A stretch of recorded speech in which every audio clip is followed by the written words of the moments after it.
میری تجارت کا یہ اصول رہا کہ میں نے کبھی ادھار نہیں خریدا،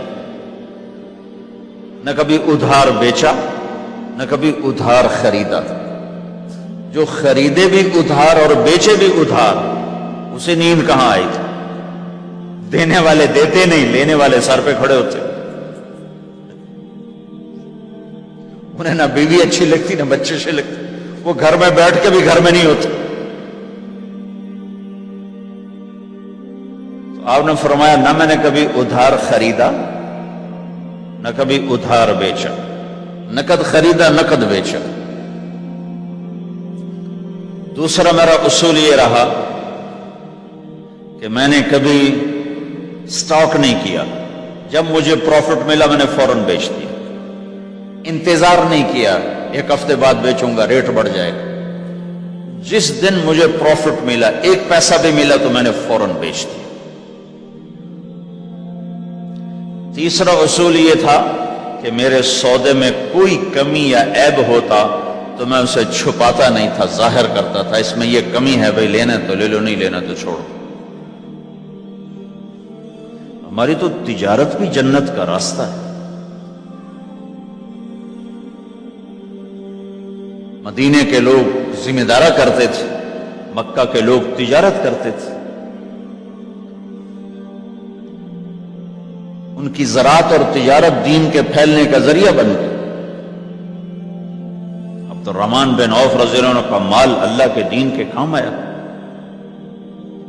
عثمان رضی اللہ عنہ کا مال اللہ کے دین کے کام آیا۔ جنگ تبوک میں 10,000 آدمیوں کا سامان حضرت عثمان اکیلے نے دیا۔ 30,000 کا لشکر تھا تو 1/3 10,000 کا سارا سامان عثمان رضی اللہ عنہ نے اپنے گھر سے دیا۔ اور وہ پیسے دینار لا کے پیش کیے نا، تو اللہ کے نبی وہ دینار لے کر یوں کر رہے تھے، ایسے ایسے وہ کر رہے تھے، ما علی عثمان اللہ یعمل بعد عثمان، آج کے بعد تو کچھ نہ کر، جنت واجب ہو گئی تیرے۔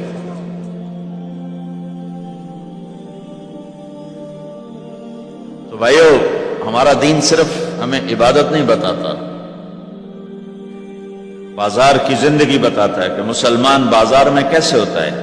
کسی کے ہاں ملازم ہے تو اس کی نوکری کیسی ہوتی ہے، اس کی دیانت کیسی ہوتی ہے، اس کا بول کیسا ہوتا ہے۔ وہ پیسے پہ قربان نہیں ہوتا، وہ پیسے کو ایمان پہ قربان کرتا ہے۔ تو آپ کی تجارت بھی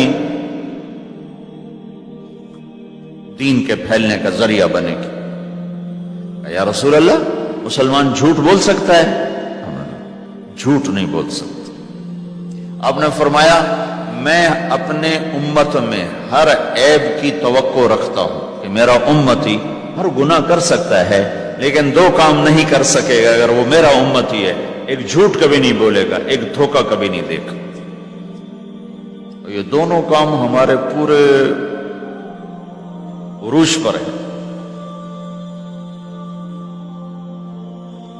مسلمان دھوکہ نہیں دیتا کسی کو، مسلمان جھوٹ نہیں بولتا۔ تو اللہ کے نبی نے یہ نہیں فرمایا جو نماز نہیں پڑھتا وہ وہ مجھ سے نہیں ہے، میری امت میں سے نہیں، جو روزہ نہیں رکھتا میری امت میں سے نہیں ہے، زکوٰۃ نہیں دیتا میری امت میں سے، یہ نہیں کہا۔ آپ نے کہا من غش فلیس منا، جس نے کسی کو دھوکہ دیا وہ میری امت میں سے نہیں، میری امت سے خارج۔